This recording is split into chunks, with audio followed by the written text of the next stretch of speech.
Hello and welcome to RevWheels.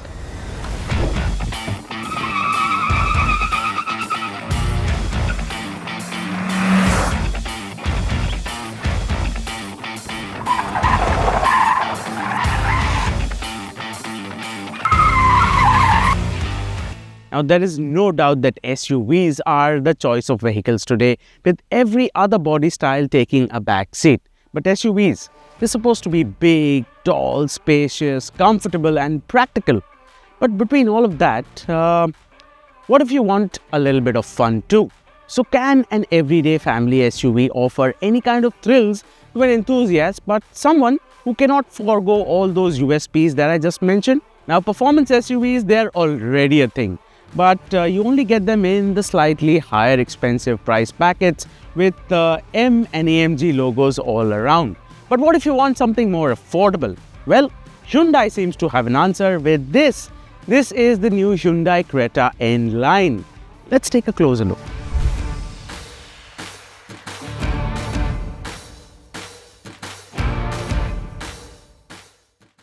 So if you're making a sporty version of your most popular SUV, it has to look different, right? To stand out, the Creta N Line gets a redesigned front bumper and a different grille too. On the side, you get red accents on the side skirt and larger 18-inch alloy wheels. And the rear shouts performance thanks to the twin exhaust tips and a Ford diffuser. And in this sexy thunder blue shade, which is exclusive to the N Line, the Creta definitely looks like a head turner.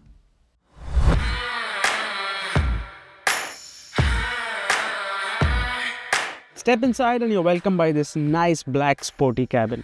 And what you immediately notice is how well integrated and flush fitting everything is.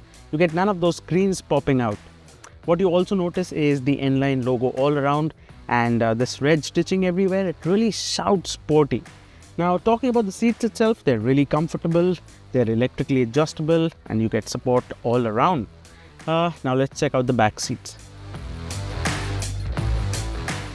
Now, talking about the rear bench, it's pretty comfortable. You get plenty of knee room, there's plenty of headroom, and what makes it even better is the adjustable backrest.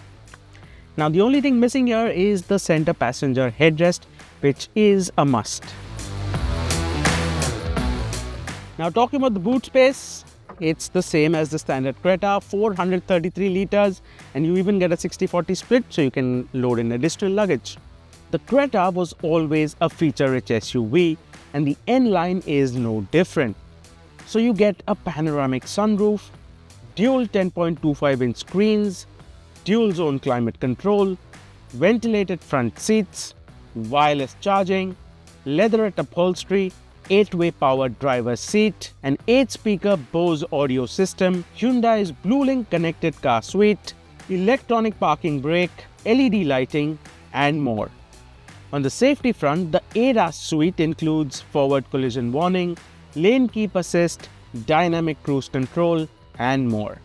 That apart, you also get 6 airbags, disc brakes all around, a 360-degree camera, a blind spot monitor, tire pressure monitoring system, front and rear parking sensors, and ISOFIX mounts.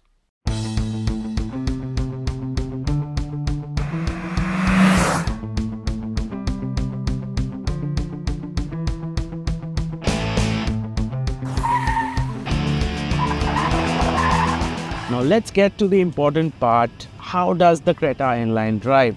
But first, let me talk about this gearbox. Full marks to Hyundai for giving us a proper 6-speed manual gearbox with the N Line Creta, because the standard Creta only gets a DCT. Now, talking about the engine, it's the same engine. You get the 1.5-litre 4-cylinder turbocharged unit that puts out a very impressive 158 bhp and 253 Newton meters of torque. Again, getting back to the gearbox, oh, I love this manual gearbox. Very positive throws, and how lovely is that shifter knob? I think I'll just take it home. So anyways, so you get either the 6-speed manual or the DCT that's also available on the standard Creta. Now, 158 bhp is plenty of power even for an SUV like the Creta. So it launches pretty well, and as you saw, a rev launch easily lights up the front tires. A proper launch will make the Creta N Line hit 100 km/h in about 9 seconds, which is quick even by SUV standards. The 253 Newton meters of torque means you do not really need to rev the engine much, not like it likes to rev high anyways. You have plenty of power at hand for making gaps and quick overtakes, and should you really need to hurry things up, a downshift always helps. Performance feels great, and the Creta N Line can plaster a smile on your face when you need it.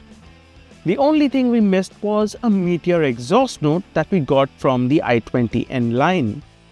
Talking about fuel efficiency, while we haven't managed to test it, Hyundai claims 18 km per litre for the manual Creta N Line, which should give it a range of 800 to 900 km on its 50 litre fuel tank. Now let's get to the ride and handling. Now on the engine front, Hyundai hasn't made any changes, so you get the same power and torque figures as the standard car. But they have played around with the suspension a little bit to make the Creta N Line a little more playful.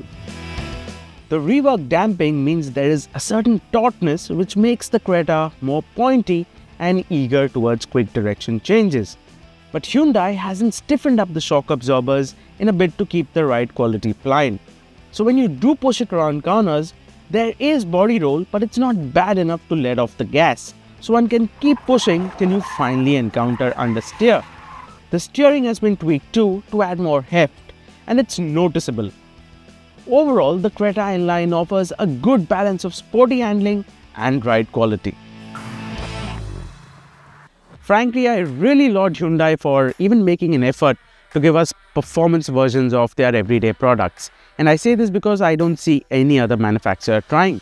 Well, Tata's doing a little bit, but it's not enough. And Skoda's been doing their thing with the VRS, but that's only available with the Octavia, and that's an expensive car. Now talking about the Creta N Line, the question is it different enough? Now I see a lot of people saying it's not different enough compared to the standard version, it could do with more power. But then I ask that question again, what do you compare the Creta N Line with? There is no other manufacturer who's giving us dedicated sporty versions like Hyundai. So I guess for now, this will have to do. This top-of-the-line manual version costs 19.5 lakhs ex-showroom, which is about 25 to 30,000 more than the standard turbo version. For that extra money, you get sporty interiors, sporty exteriors, and more importantly, a much better driving experience. So can practical be fun? I'd give that a definite yes.